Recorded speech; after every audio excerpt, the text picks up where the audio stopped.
Hello again, everyone, and welcome to the Frontline with Joe and Joe. Joe Pasillo is always joined by Joe Resinello. And once more, dear friends, we are going into the breach.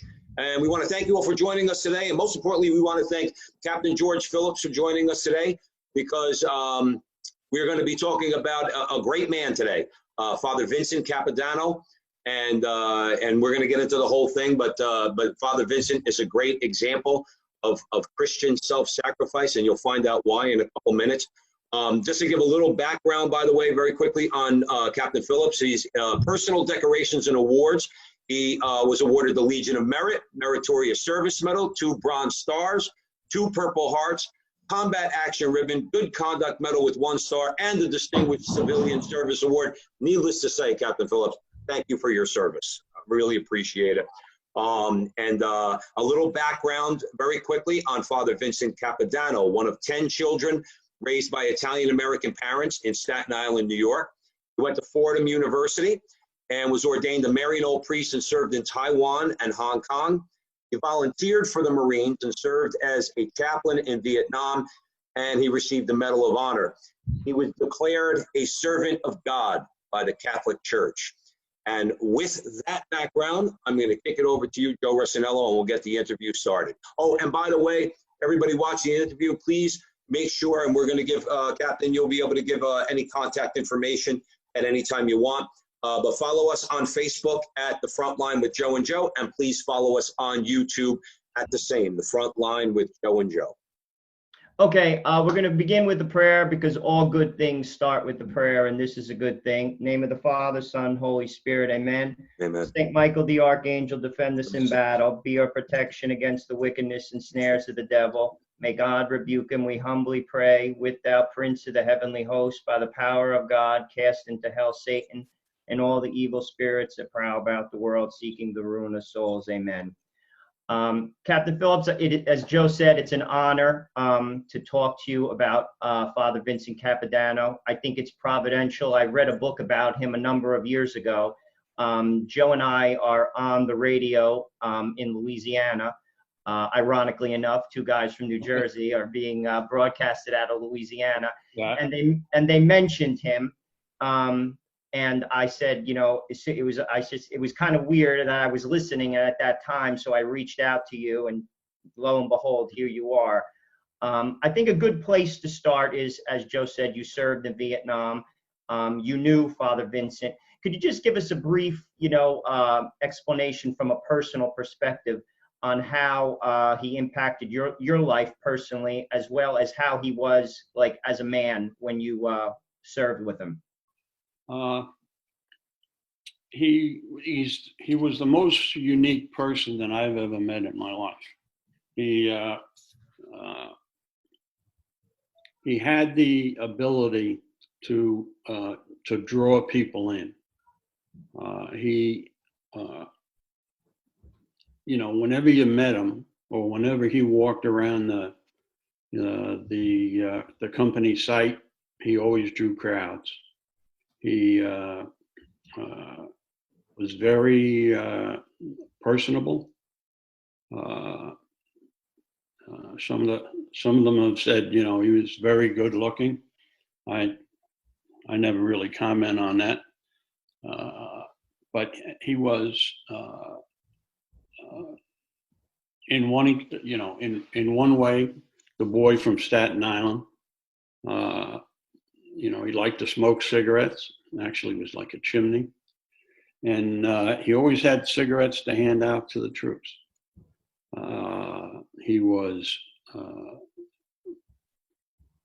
It was easy to see when you first met him that there was something special about this priest. I gave a presentation, I believe it was in St. Rose's in Staten Island,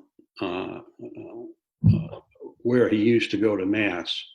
And after Mass, a number of the old people, not that I'm so young anymore, but some of the people that were older than me, they came up to me and said, we knew Vincent, we knew Vin, and they were telling me stories. But they all said that, because there was about 4 of them standing around, that even as a kid, they knew that there was something special about him.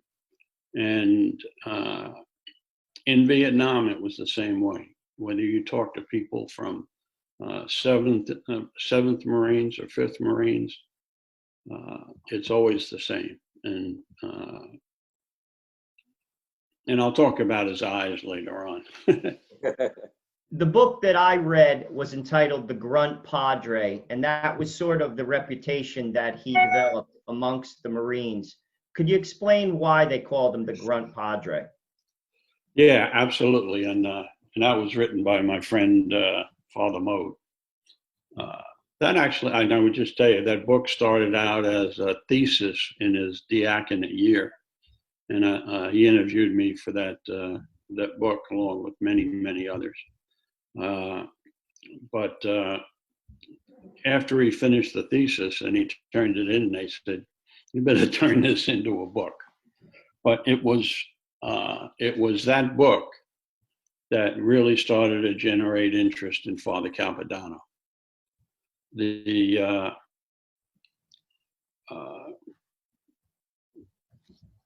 In the Marine Corps, if you're a what we call 03s, that's infantry. And, we feel we're the kings of the Corps. Everybody else is just there to, to support us, which is actually still true. But they would call us grunts because we were down on the ground walking all the time. And when Father Capodanno showed up in 17, most chaplains, matter of fact, in my career, my combat career, I never saw a chaplain leave the rear area. He, most chaplains just, sat in the back, and they give you a blessing on the way out sometimes, or, but they were usually up at the CP, and, they would hold, their services, whatever they might be, because we had chaplains in all denominations. But Father Capodanno was different. When troops were going outside the wire, he would go with them, and he would go on the patrols with them day and night. And most of us, we walked in a tactical manner. He was going up and down the lines, up and down the patrol, always talking to people. And so if we put in 10 miles, he probably put in 20, going up and down. But none of us, and I know the guy, was a bunch of the guys from 17. We'll talk about one of them later on, I think. But I had never, and I had been in Vietnam that time, by this time, 9 months, and I had never seen a chaplain go outside the wire. And I don't want I don't want people to understand that going outside the wire was just going for a walk. Basically what we did in Vietnam in the early years, 66, 67, we primarily walked around until somebody shot at us. And that's how the firefights started. And sometimes they escalated into pretty big things like they did on 4th September. So he was putting his life on the line with the people that he served. And that was very unique and very much appreciated by the Marines. And I'm not talking about just the Catholic Marines. He became friends to everybody. Well, I could say this. I've actually been to Vietnam. I backpacked through Vietnam and Cambodia, and I went through the Mekong Delta. It is hot as the day is long. So when you talk about walking 20 miles in heat, like that would rot your boots probably off your feet. I just want to give our listeners some idea of, because I didn't serve in the military, but I did go to that region of the world, and the heat is unbelievable. It's not a pleasant walk, is all I'm trying to say. I'm sure it wasn't. You either walk in the heat and the humidity, or you walk in the monsoon, which is constant rain with extremely high humidity. So you were never really dry in Vietnam. You would sleep wet, and you get up in the morning and your clothes aren't dry, and you're off you go. That's just the way it was. But you're right. The heat and the humidity, I've never forgotten. I heard you say in an interview that his eyes look through you. I personally know a priest who met Mother Teresa. This particular priest, as a young man, left the seminary. He became a medical doctor. And he said when he met Mother Teresa, she looked through him as a result of other encounters with a very good Jesuit, Father John Hart. And he left his medical practice and went back. But he talked about that encounter, that the saint, when she looked at him, she looked through him. And I heard you say that. I'd like to expand on that. In that same talk, you said he was a great listener and that he never turned anyone away. Could you just talk a little bit about that aspect of his personality? Yeah. When you were one-on-one with him, which virtually everybody in the company got to do at one time or another, but when you were one-on-one with him, and I had been on one-on-one with him on several occasions, I don't know how many, but when you stood close to him, like within about 2 feet, not 6 feet like we do right now, but 2 feet or so, normal conversational distance. And you looked up into his eyes. His eyes were amazing. There was always compassion and a love of the guy who he was talking to. But he also, and this is going to sound strange, and I don't care, but it's the way it was. You would talk to him, and there might be a bunch of stuff going on. People playing, football, or we didn't do very much of that. But it could have been a football, or there could have been a firefight out in the distance, or somebody on the lines firing at something that got their attention beyond the wire. And you weren't really conscious of it, because the comfort and the feeling of well-being and the feeling of being cared for and loved that would come through his eyes, plus his whole demeanor. It was like you're in the cone of silence, if you remember the old days. And you would just talk, and he would never break off the conversations. But when I would say, for example, Father, I have to go, and he said, fine, no. But I'll tell you, that feeling stayed with you for a long, long time. And every time you met him, it got stronger and stronger. And it gave, I can speak to myself, other Marines have told me basically the same thing. But it gave you, even after you walked away, such a feeling of well-being that it lifted your spirits. And I got to believe that he understood to some extent what kind of effect he had on people. And I think that's one of the reasons he was sought out by so many Marines. It's one of the most amazing experiences I've ever had in my life. You said he was a very different kind of chaplain. Did he influence other chaplains in the military? I know of one. We made the about 3 years ago, over a period of a year and a half, we made a DVD about his life. It's named Called and Chosen. And through the process, one of the Episcopal chaplains became involved with the production, Father Krulak, and he was an Episcopal, but he says in the movie, and I had met him, and I know both I know his brothers. One of them actually became Commandant of the Marine Corps. And in the interview, he talks about Father Capodanno in the most glowing terms. But the interview asked him, what was his effect? He said, well, everybody needs support, and everybody needs a mentor.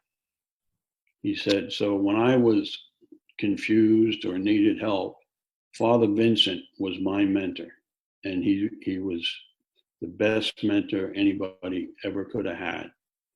And I know Father Krulak, and he is strong, outspoken,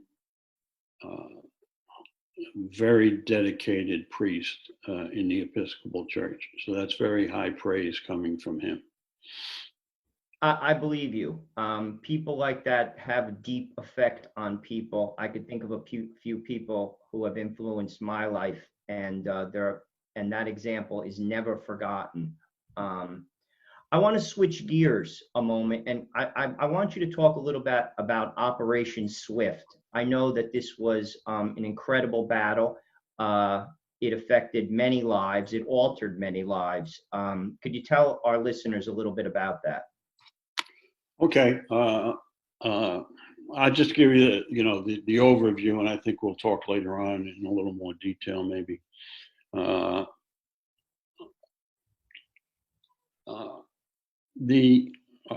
This was 1967 September. The in-country elections had just been completed. And so all the units were all spread out in the villages to make sure the elections weren't interfered with, so they could replace one dictator with another. I didn't figure that out, but and after the elections, the units started to pull back. So my company 3-5, we were up on Hill 63, which is just south of Da Nang. The other companies in 3rd Battalion, 5th Marines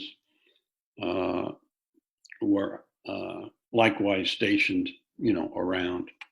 And in the 1st Battalion, I had companies A, B, and D were the ones that got in trouble.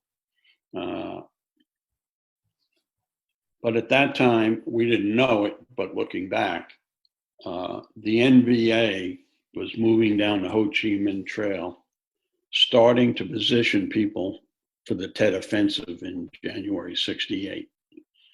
And,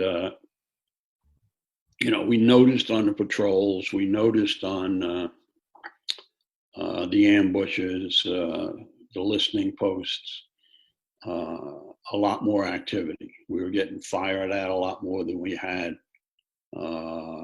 We were firing back a lot more than we had. And we got into some pretty good skirmishes, but no real battles. But we could tell that this is in August, that they were becoming more and more frequent. So, even an idiot like me figured something's changing here. And so that's what they were doing. They were positioning us. And we were in the Quay Son Valley, which is really the breadbasket for Central Vietnam. And it used to feed North Vietnam. And they were very anxious to get that back. And we have been fighting them there for, 9 months until the 4th. On the morning of the 3rd, Alpha Company got into a firefight with NVA. Let me make a distinction here. The you've heard about the Viet Cong. Sure. Yeah, I mean, that was like kind of like a vigilante. They were formal. They got some training from the NBA, but generally, they weren't worth a crap as fighters. I mean, they could kill you, but they weren't organized fighters. The NBA, the North Vietnam Army, they were as good as any fighting force in the world at the time. They could take mortars and just walk them to your position. They knew how to run ambushes. They knew how to patrol. They knew how to camouflage. So if you came in contact with the NBA, you knew it was going to be a long day. So 1-5 was crossing a river, and they got ambushed by 1-5 by the NBA. The NBA began to overrun them. They called for help, and 1-5, the regimental commander sent 2 other companies in. That was all he had, and they all got in trouble. So there were only 2 companies left in 5th Marine Regiment that were available, and that was Mike and Kilo. So early on the morning of the 4th, late at night, Company Commander J.D. Murray, who is one of the nation's heroes, Distinguished Service Cross, and a good friend. And J.D. called all the platoon leaders up to the CP. Father Capodanno, while he wasn't part of the combat troops, he would show up, uninvited usually, and just to find out one thing: what time were they leaving? Because he wanted to be on the helicopters, and so they got their assignments. Platoon commanders came back down to the troops, like myself, and said, "This is going to be bad. Take lots of ammo, lots of machine gun ammo, like double your load." And we all hated saying that, hearing that, because one, that meant we had to carry a lot more weight, but worse, they had a real good sense that we were going into something bad. So about 7, 8 in the morning, we're down in the LZ. Father Capodanno was there, handing out. He used to hand out St. Christopher medals, and the troops used to love to get them, and many of us still have them. About one of the last, and it wasn't only Catholics. He'd give them to non-Catholics.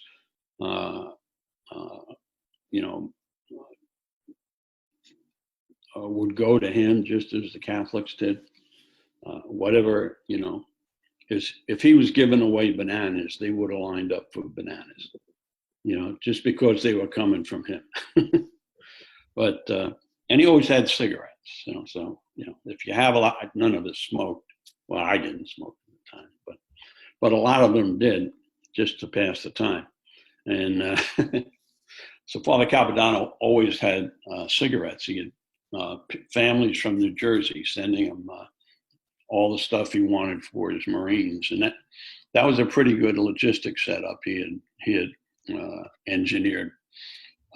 So he was always handing out cigarettes, and but as the birds, the helicopters started coming in, the last guy to go for a St. Christopher medal, father was out. He didn't have any more. And I happened to be standing there, and I saw him take his own St. Christopher medal off and give it to that Marine. And I know that Marine, and he still has that medal.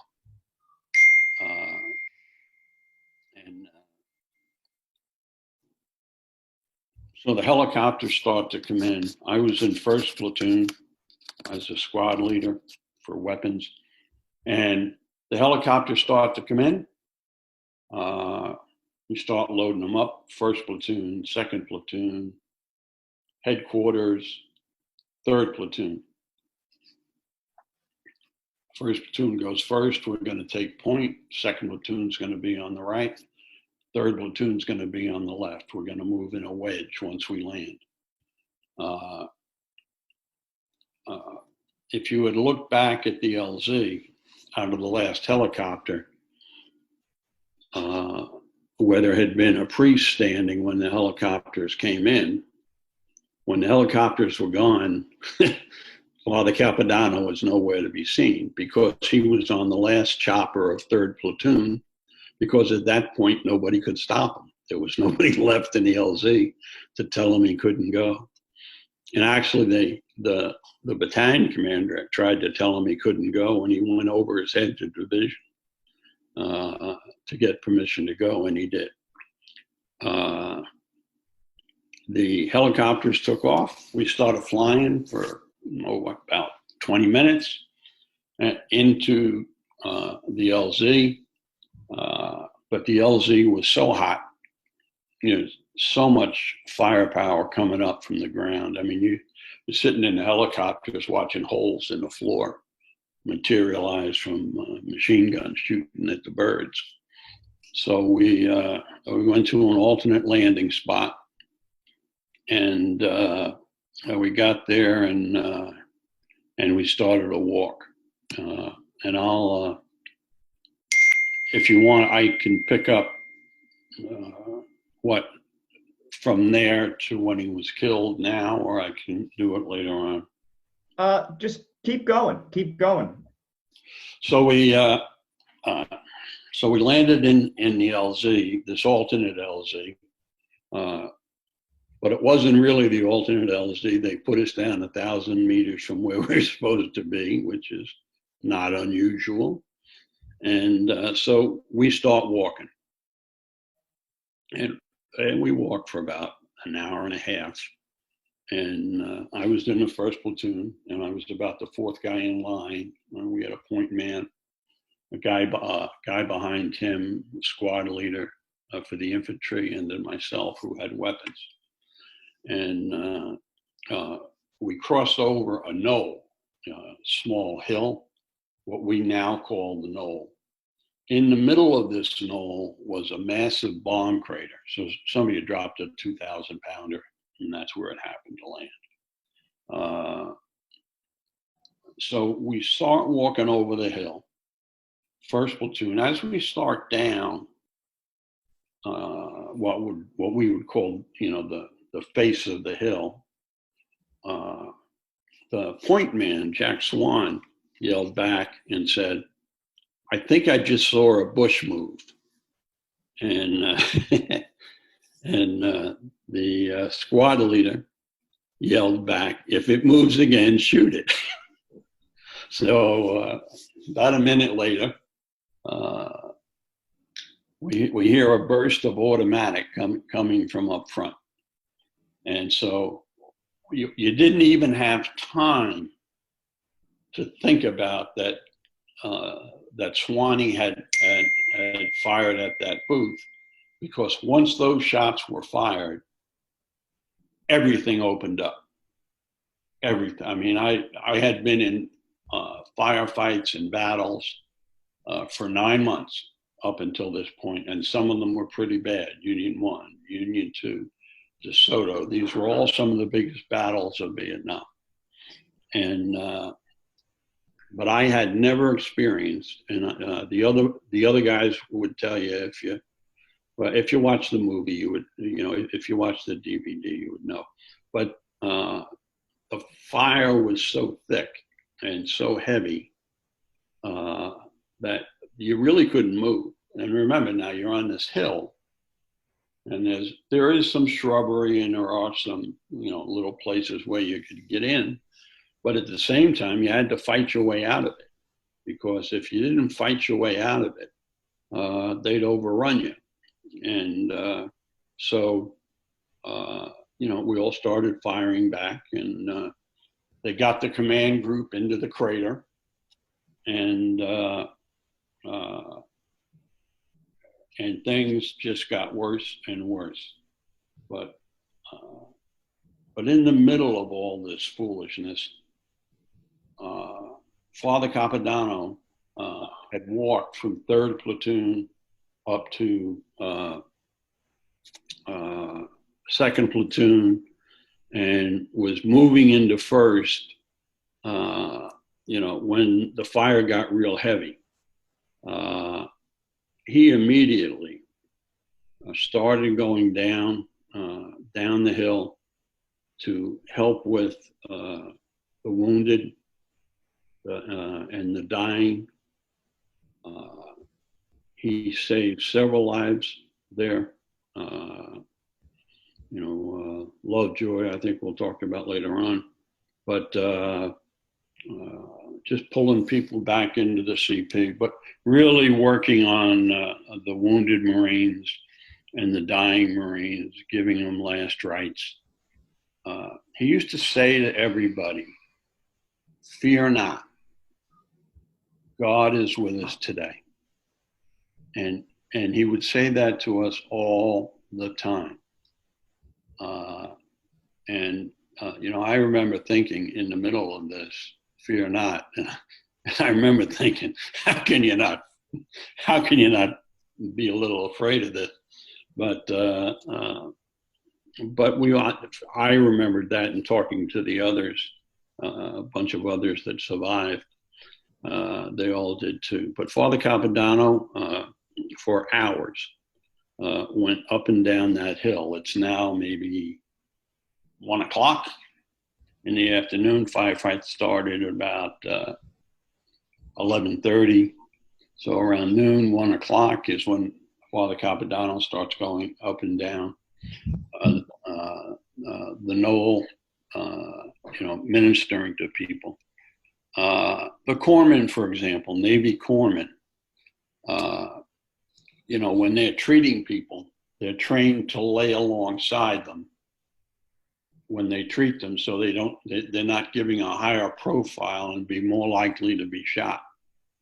But Father Capodanno, and this is how I know, or at least I'm convinced, that he knew the effect his eyes had on people, because he would go up to the wounded Marine or the Navy corpsman,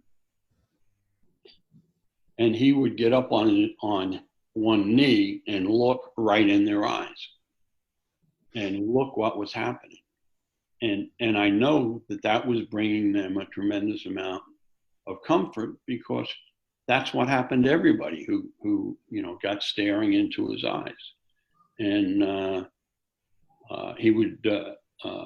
he had a bag with him. It was a corpsman's medical bag.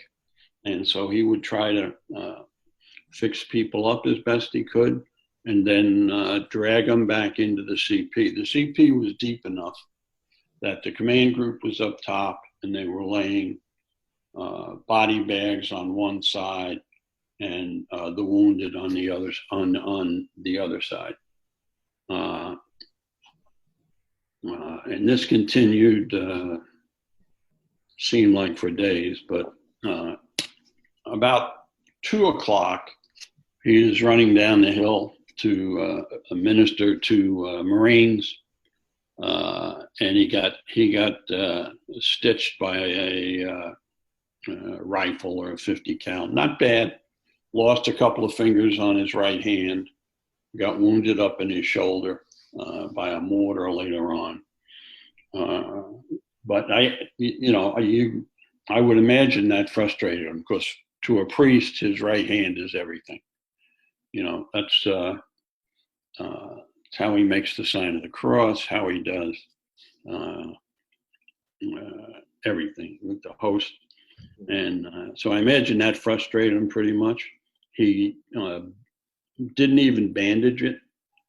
He just ignored it. Same thing with the shoulder. He ignored it and continued to go. Now, eventually bumped into a corpsman who made him put a bandage on. Some of this I know firsthand. Some of it, obviously, I know from talking to others. In particular, when we made the DVD, which is like an hour and a half full-time movie, we talked to hundreds of people who knew. Around 4 o'clock, things were really going bad. The NBA were,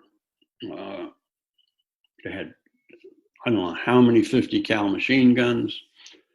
They had a load of troops. They even had anti-aircraft guns. And I've never seen the enemy with anything that heavy in Vietnam. Never did before, and never did after. But Father Capodanno was down towards the bottom of the hill, and there was a clearing, and there were Marines on one side, Marines on the other, and there were 2 wounded Marines on the right-hand side. One was a corpsman, and one was a Marine. And the corpsman was badly wounded. The Marine was trying to attend to him.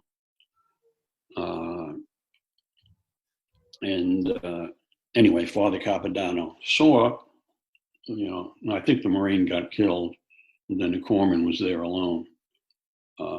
But they were Fred Tanky and some of the guys that were right there yelled at Father Capodanno not to cross that open space, that everybody who crossed that open space got shot. It was a killing zone. It was a predetermined killing zone for the NBA. They had it all spotted. Machine guns were in there. But he decided to go help the corpsman.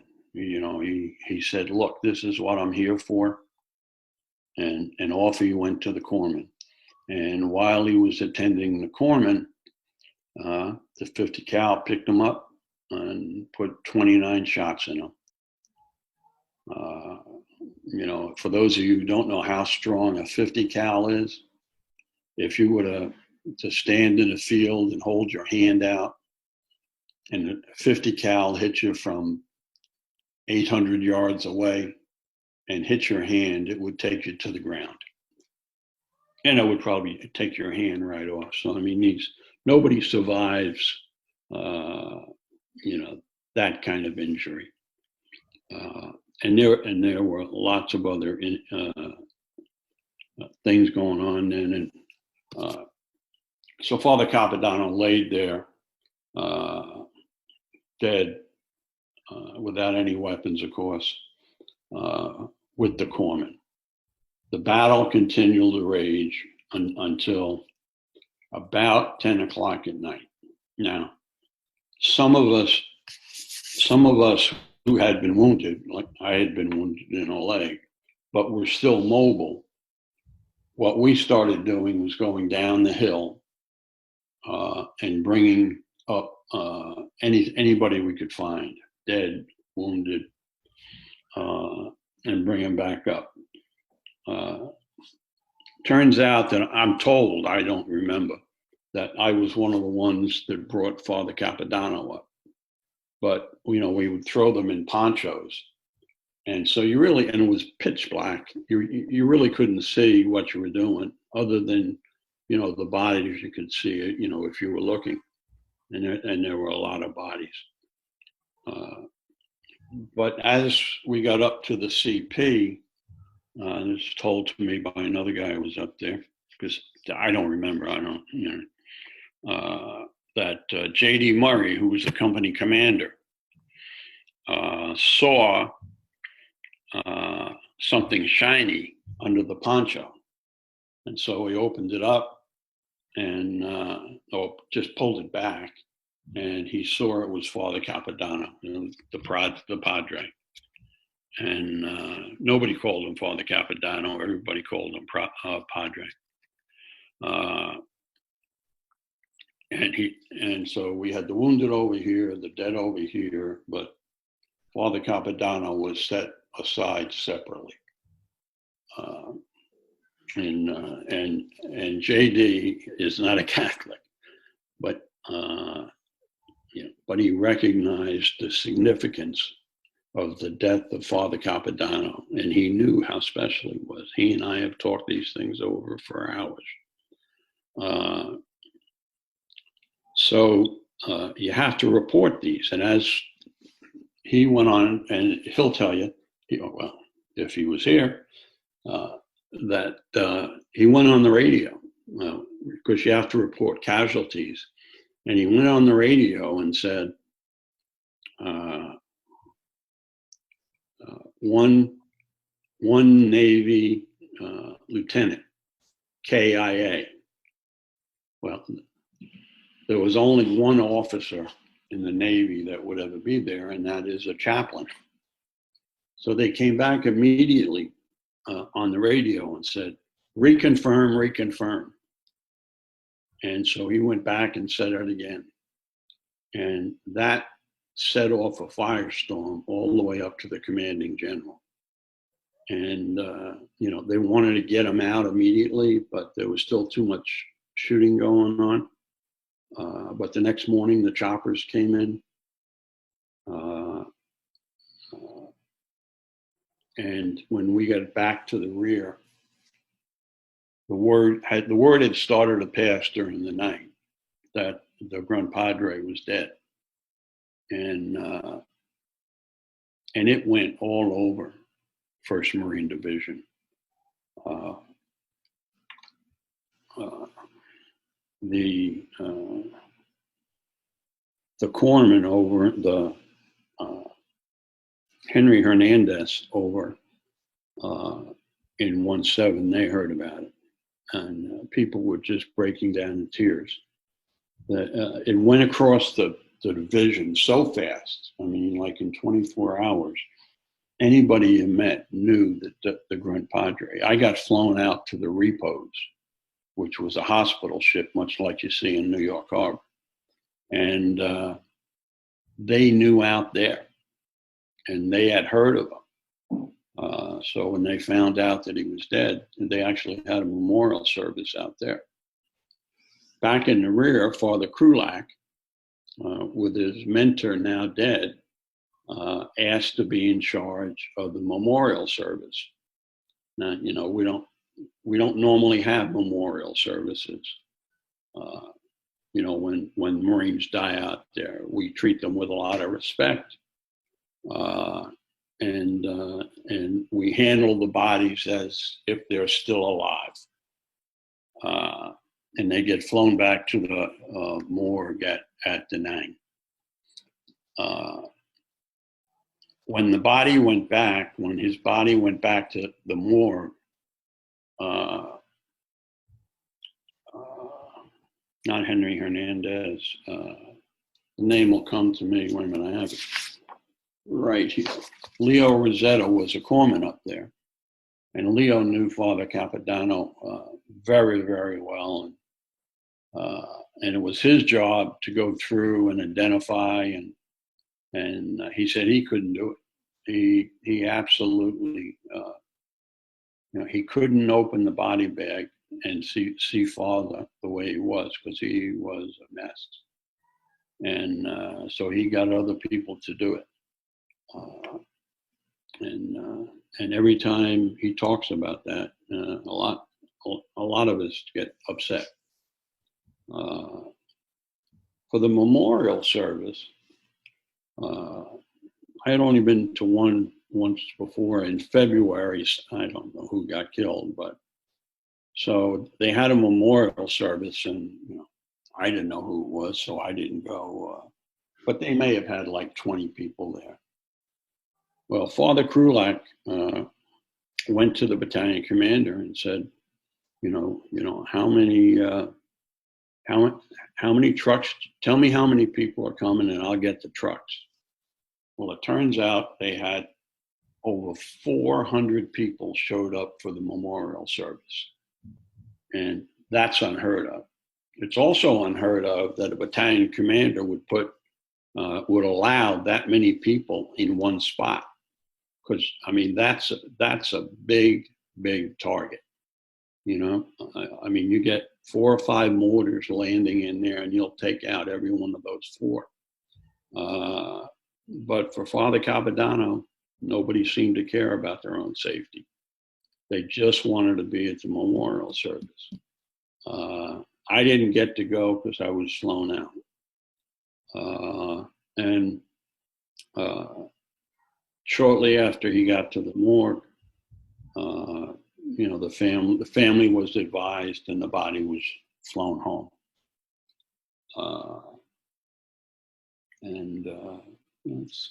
That's kind of the story of how that day went.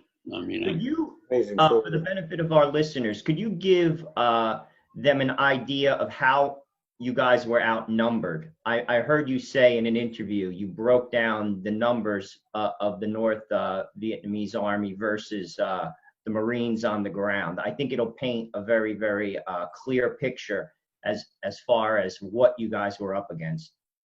Yeah, I can. After the battle, you know, they did a bunch of assessments, and turns out that we had about 170 people there that day. The NVA had 2,500. They had a full, I forget whether it was a regiment or a division, and in the books it says we defeated it. If you go to the Marine Corps Historical Society, or you read the 3 or 4 books that have been written besides the Grunt Padre, it looks like you know, we fought with about 2,500 NVA. Turns out that was one of the biggest battles in Vietnam. Casualties were high. The wounded were very high. I mean, that day alone, besides Father Capodanno's Medal of Honor, there was another Medal of Honor. Company commander got the Distinguished Service Cross, and there were several Silver Stars, Bronze Stars. I mean, just the decorations alone would tell you that something special or something significant had happened that day.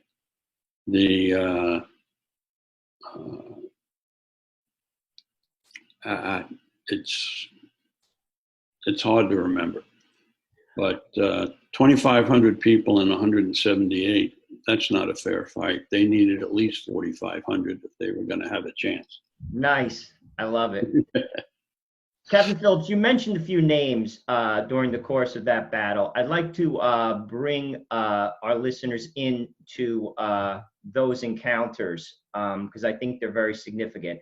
I think we could start out with Henry from San Antonio. I believe he was tasked with being his assistant in the field. And I recalled hearing in an interview how he would always get into trouble because he was not like an officer, and he was always trying to stop him, Father Vincent, from going places, and he wouldn't listen to him. And then he would get heat from his commanders. Could you just talk a little bit about that exchange? Yeah, sure. Henry Hernandez is a very, very good friend of mine. And I've known him since Vietnam. And there's a lot of stories that go around that he knew Father Capodanno better than most, because he ultimately became the chaplain's assistant. And so the chaplain's assistant is in the rear, you keep the records, you do that stuff. And that's what they did. That's why a number of them wanted to be the chaplain's assistant, because you didn't go out on patrol, you know, you didn't go outside the wire, and, you know, it was a 9-to-5 job, and relatively safe. Well, he got, when Father Capodanno came, and this was after Hernandez had gone to confession with him, and they had other conversations. Henry asked if he could be his chaplain's assistant, and the Padre told him, he said, if you want, but he said, you're not going to be sitting behind that desk. And Henry didn't quite know exactly what he meant by that. I mean, he had an idea, but this was in 17, in the first year that Father was there. So there's a unit, maybe a platoon going out on patrol. And Father says to Henry, grab your rifle, grab your gear. We're going with the patrol. Henry said something like, we don't do that. And he said, well, you do now. And off they went outside the wire. And when he came back, the first sergeant said to him, why'd you let him go outside the wire? Don't you know he has to stay back? If anything happens to him, we're in a shitload of trouble. I'm sorry. We're in a lot of trouble. So you don't let him go anyplace. And Hernandez remembers telling him, he doesn't listen to anybody. He just does what he thinks he needs to do. He said, I'll try to keep him back. And I think the first said something about, if you get him shot, I'll shoot you. And so off they went. But he and Henry became great friends. And, you mentioned in the course of the battle the name Leo Rosetta. I could recall, I think it was memorialized in the film, that he was having some difficulties in Vietnam, and how Capodanno helped him to stay in the Marines. They wanted to ship him out, and he didn't want to go. Could you talk a little bit about that? Okay. First of all, Leo wasn't a Marine. He was a corpsman.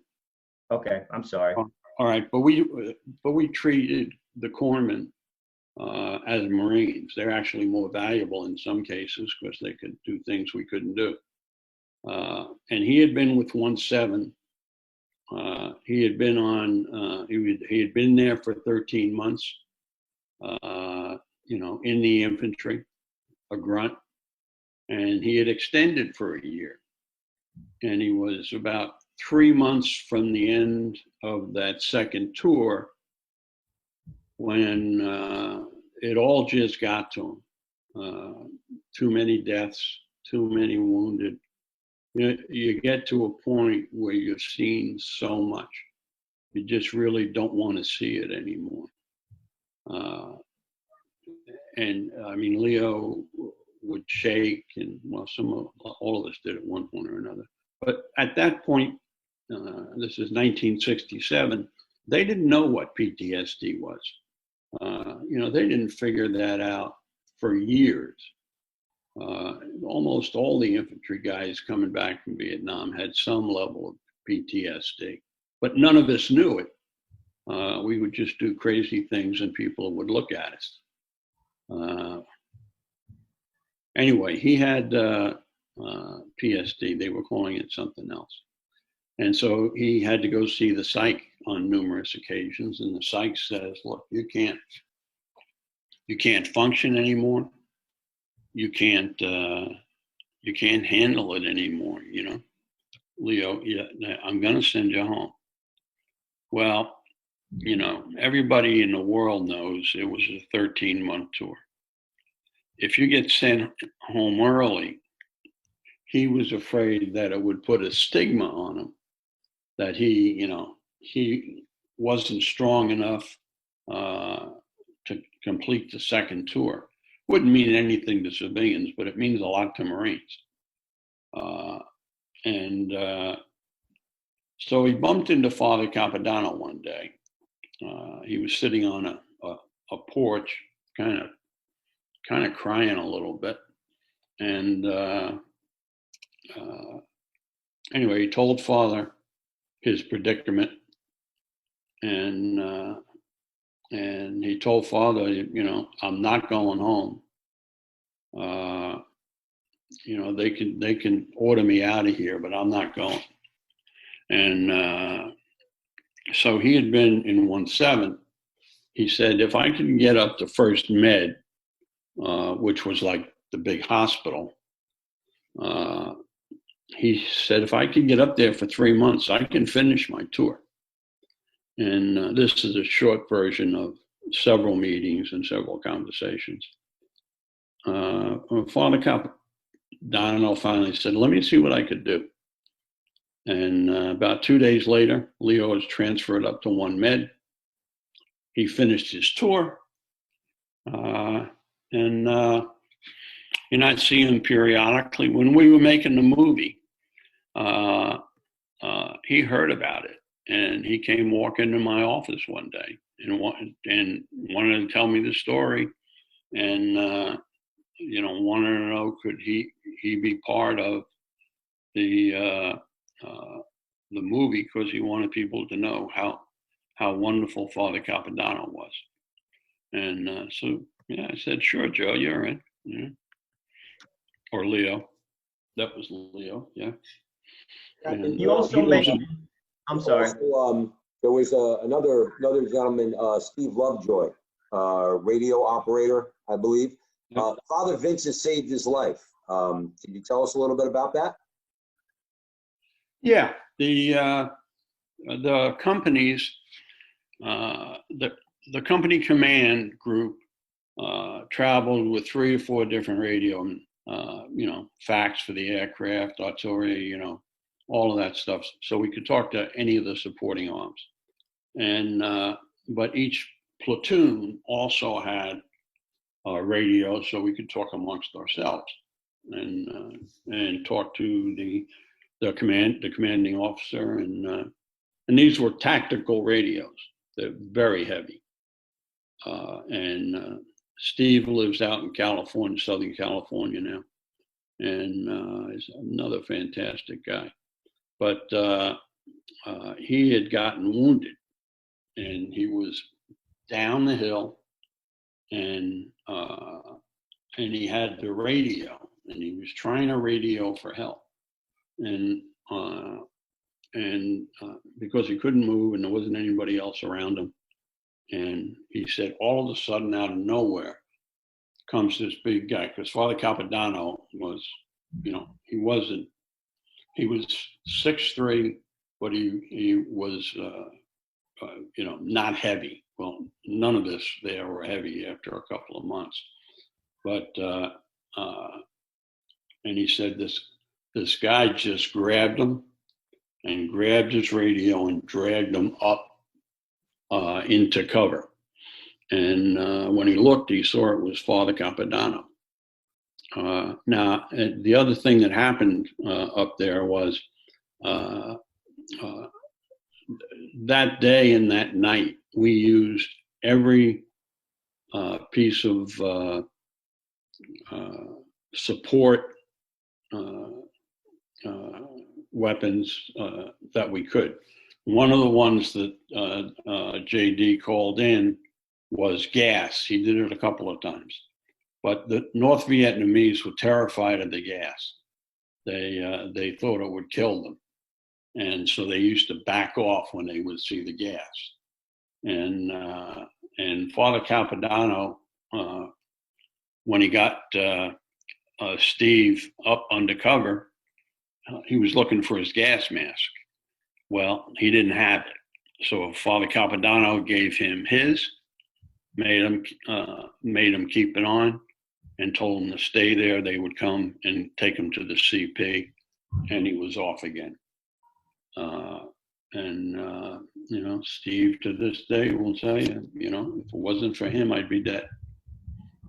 And that's the kind of things he did. He it's incomprehensible to people when you tell them how any man, but especially a chaplain, would risk his life so many times for other people. The Father Capodanno read a book, The Radiating Christ, and in a few words, Radiating Christ teaches that you've got to empty yourself of yourself to make room for God. And that means doing for others all the things that we in the Catholic Church believe in.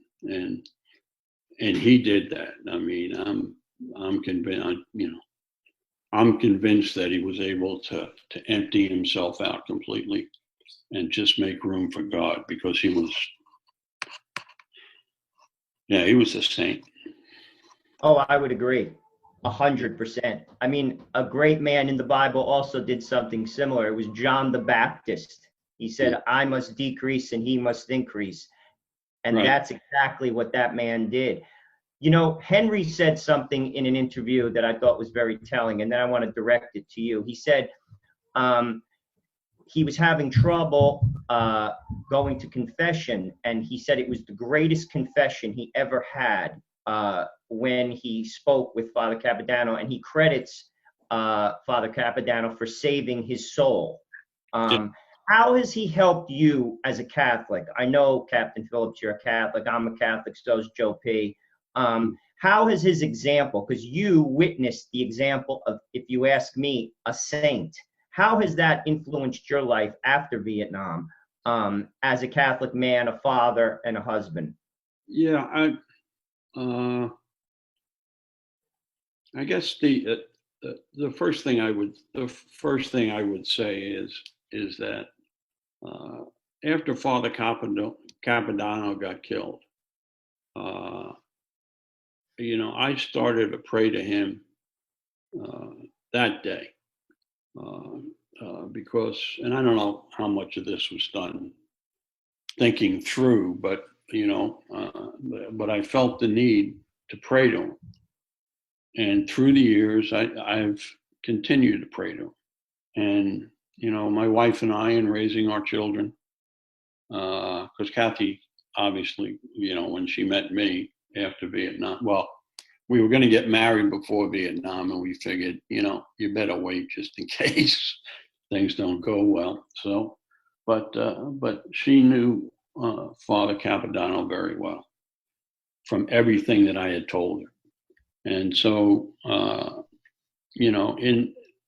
in the back of your head, when you're going through life, the lessons that we'll learn from somebody like Father Capodanno, it kind of infuses your life. Now, in my case, many times, I failed, to do the kind of things he would do.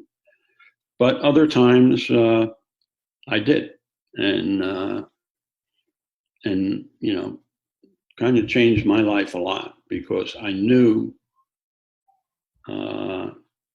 after years of praying with him, or praying to him, I guess, or through him is actually what the Catholic Church likes to hear you say.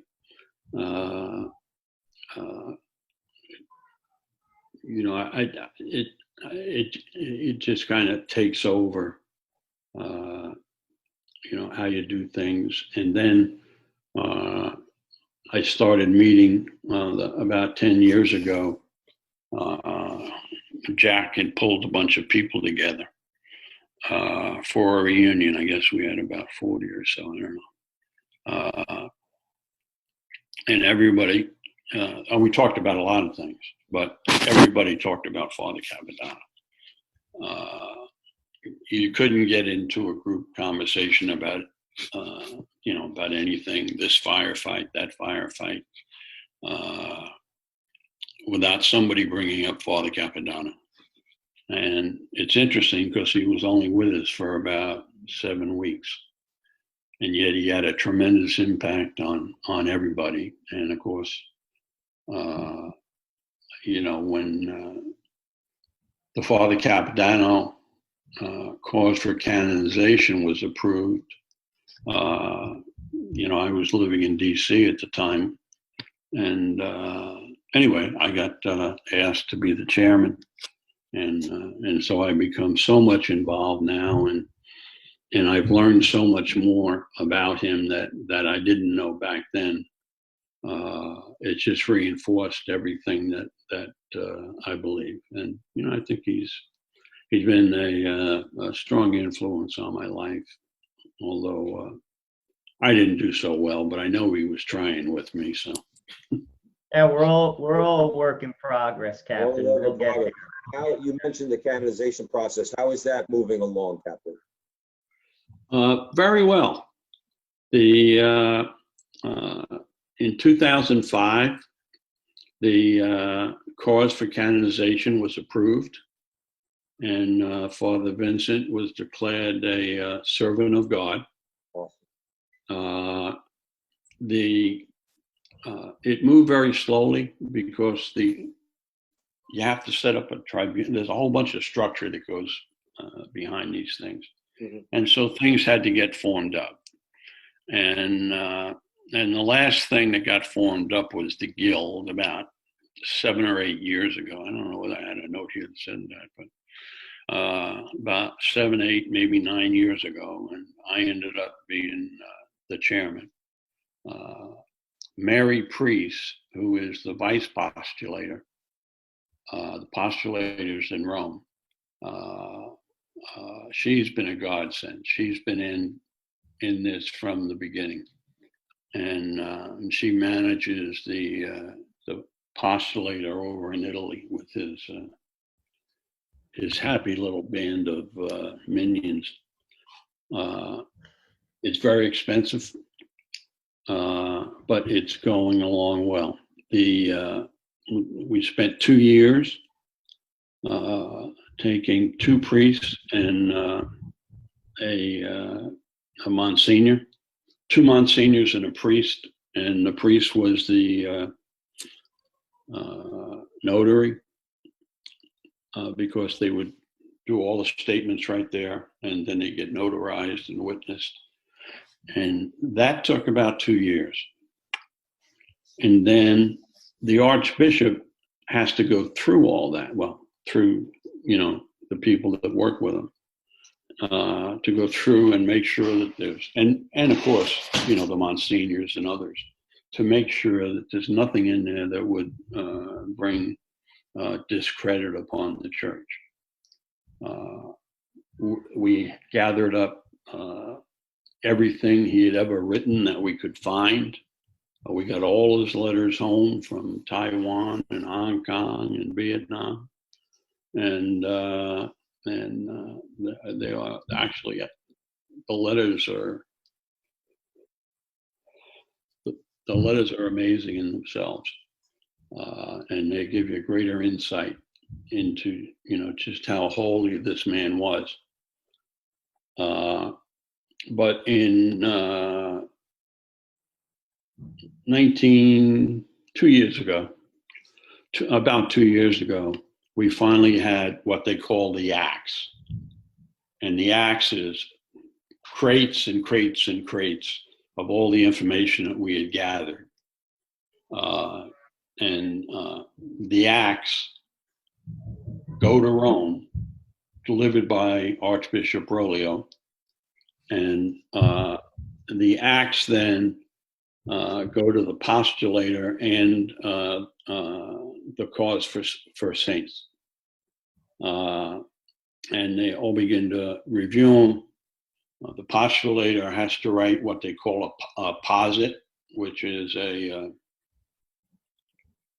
document that takes into account everything that was there and puts forth from that the case for canonization. The posit is complete. It's been given, or it will be given in the next several weeks to the cause for the saints. And our hope is that shortly thereafter, he will be designated venerable. And that brings him to the next step. I have no doubt in my mind he's gonna move to that step. One of the things that's helping us is, if you remember, about 18 months ago, Pope Francis authorized another criteria for saints, priests that give up their lives for others. That's my layman's term. And so we have moved him into that category. And, based on what you all know about Father Capodanno and what I know about Father Capodanno, there couldn't be a better fit for the definition that Pope Francis put out, which, I just referred to, but I don't remember it exactly, but I know he fits. Captain, are there any miracles that are attributed to Father Capodanno? And miracles are a funny thing. They don't like us talking about miracles, but let me do two things. I'll say we are aware, the people that work on the tribunal, and not all the board members, but we are aware of several that we will eventually send to Rome, although we did indicate that they were there. But last year, or I guess 2018, a woman in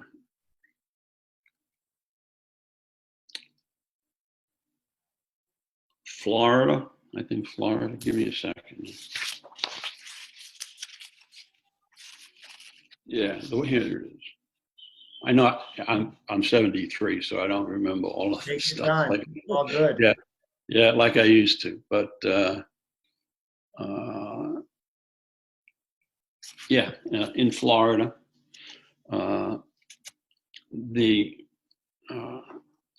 she prayed to Father. This woman had MS. She prayed to Father Capodanno. They say almost endlessly. It was advanced. She was losing the ability to take care of herself, and that's a very debilitating disease. And then one day she woke up and felt great, and so she went to the doctors, and they did the head X-rays, whatever they do. They couldn't find any lesions at all. The lesions had all disappeared. And so, when we went back, to verify, now, of course, when we heard about this, the Archbishop down there, did a regular inquiry by the book. And the conclusion of the doctors and the others was that there is no medical reason that this should have happened. She should have continued along and been dead in about 6 months. It turns out one of the priests is an atheist, which we think will help the case, because he's probably an idiot, but one of the doctors. Yeah. Oh, okay. You said one of the priests. I was like. Oh, okay. Yeah, one of the doctors. One of the doctors. Yeah, was an atheist. So, and that's been reported to Rome. We sent that on about actually the Archbishop down there sent it on about, I want to say, 2 months ago. So that is the first fully verified miracle. And you don't even need that to be declared venerable. So he, like I said to Mary Priest, maybe they'll get the miracle and maybe they'll jump him a few steps, and move him up to blessed. But if not, it's a long haul. But there's not a doubt in my mind he's going to be declared a saint at some point. I just hope I'm alive to say it. Awesome. How could people get in touch with the Guild if they want to get more information? I know there's a number of books about Father Vincent. Also, there's a movie, that EWTN original movie that they put out, which was good. And there's a lot of information on YouTube. It's actually the Guild that did the movie. Okay. But the deal was that EWTN would get the distribution rights. But James Kelty, who was the director and narrator, the Guild actually put up the money. We raised, that movie was almost $300,000, and we paid like 90% of it. So, but the deal was EWTN would get the distribution, so that's why it reads EWTN. I only say that because I want people to understand, what the Guild is doing, and the Guild pretty much runs on money. The Father Capodanno Guild has two missions. The first mission is to spread the word of Father Capodanno, of his life and his potential for sainthood, and we do that in a lot of ways. We give a lot of presentations. The DVD, that you saw, people have gotten, I don't know how many, thousands of them have gone out. The second piece is, we have to pay for all this. It turns out, if you become a saint, the Vatican doesn't pay for anything. So for the last Italian workman who puts up the last folding chair in St. Peter's Square, we got to pay him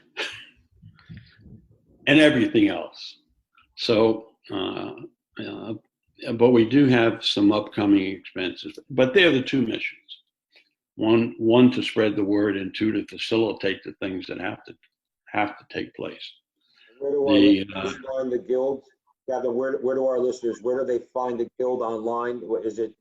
Yeah, you go to capodannoguild.org, O-R-G. Okay. And on that page, you will find all the biographies of the board members, the history of where we are. Well, I'll make sure I link to it when we post this on Facebook and YouTube. I'll make sure I put the link in for the Capodanno Guild and try to spread the word about raising some cash, because that's the world we live in. We need some cash. We want to get things done. So we'll support obviously that in any way we can. So we'll link to that and any other links you want us to put in there, Captain. That'd be great. But the Capodanno Guild is the website is the best way to get in touch with us. For any size donation, they become supporters of the Guild, and that means they get our quarterly newsletters. If anything significant happens, we put that out immediately. We did that with the miracle. We have this thing called MailChimp, and so we can send all this stuff out at one time pretty quick. We had commissioned, through the generosity of one of our supporters, a portrait of Father Capodanno, and we have a really big size and then a smaller size. But when he was working with Mary Priest and I thought he was going to lose his temper with us, because we kept telling him, if you don't get the eyes right, then the rest of it's a piece of crap. And we had him redo the eyes about, I'd say, a dozen times, until he got it just right. And so now I have one hanging in my bedroom. It's actually, when I wake up, it's the first thing I see.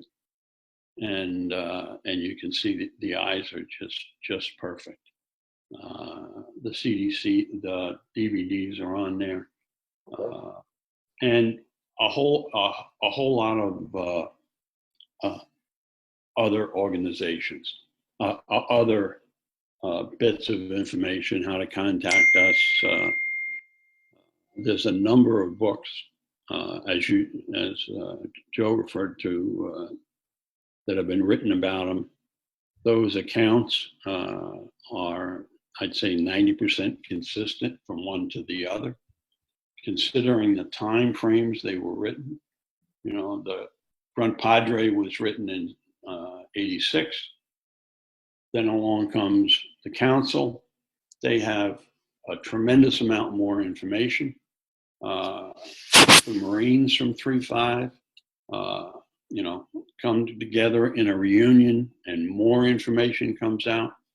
So for somebody who was going to read these 3 or 4 books, and some of them like Swift Sword, written by a non-Christian, and talks about basically the war in the Quezon Valley, but talks about this battle as part of it, and Father Capodanno is part of it. So that's a different version, but again, the consistency of the important points is throughout I think there's 5 books now. I've read them all, and that's pretty good because they're coming from diverse sources over 40 years.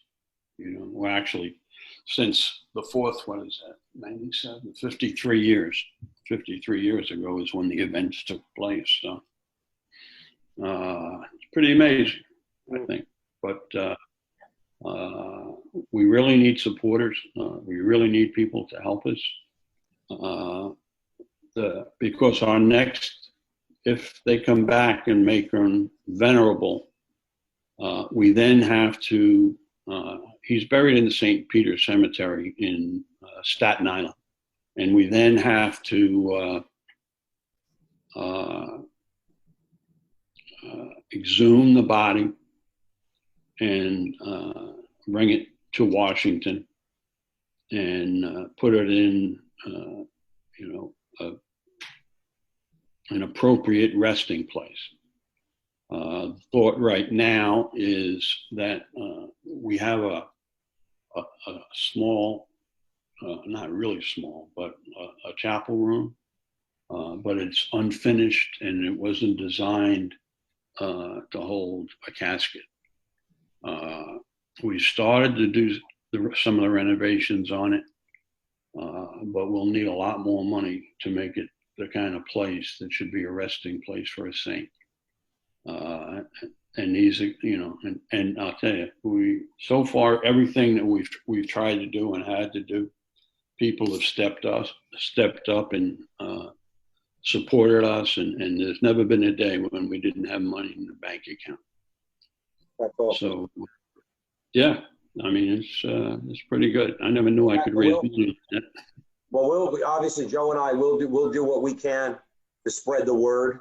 You know what I mean? To keep reposting this video. Like I said, link to the Capodanno Guild website so people can get the information. Obviously, the most important thing is to read the example of the example that Father Capodanno gave. Okay, so and also yes, to support the cause. To throw in a few bucks and support the cause and get support you guys in what you're doing.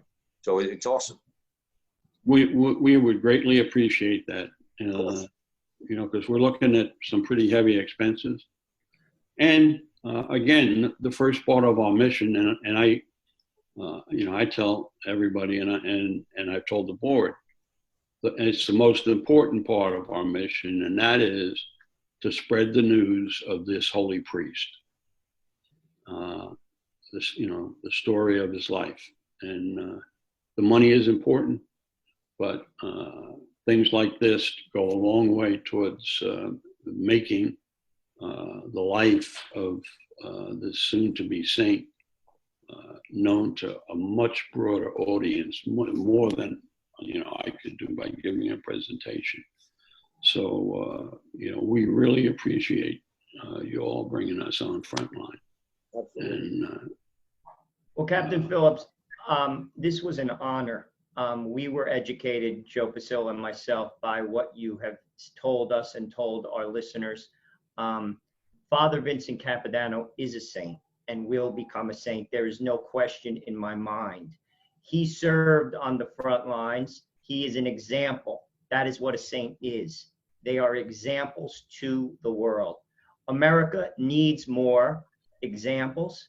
He will serve as just that now, when we need people like that more than ever. So we want to thank you. Anything we can do to help your guild and your cause and your mission, this is your platform. Anytime you want anything broadcasted, we are most happily at your service. And thank you for your service to the country. Yes. Thank you also, Captain Philip.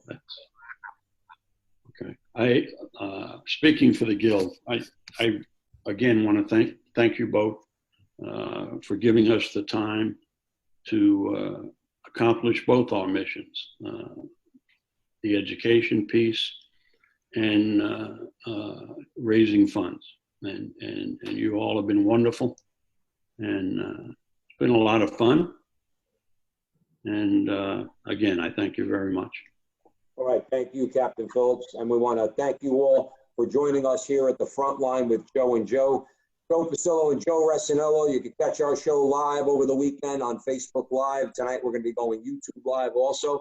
You can follow us on Facebook at the front line with Joe and Joe. Follow us on YouTube at the front line with Joe and Joe. And remember that our conversation, that's your conversation, and that conversation, it's going on everywhere. We'll see you next time.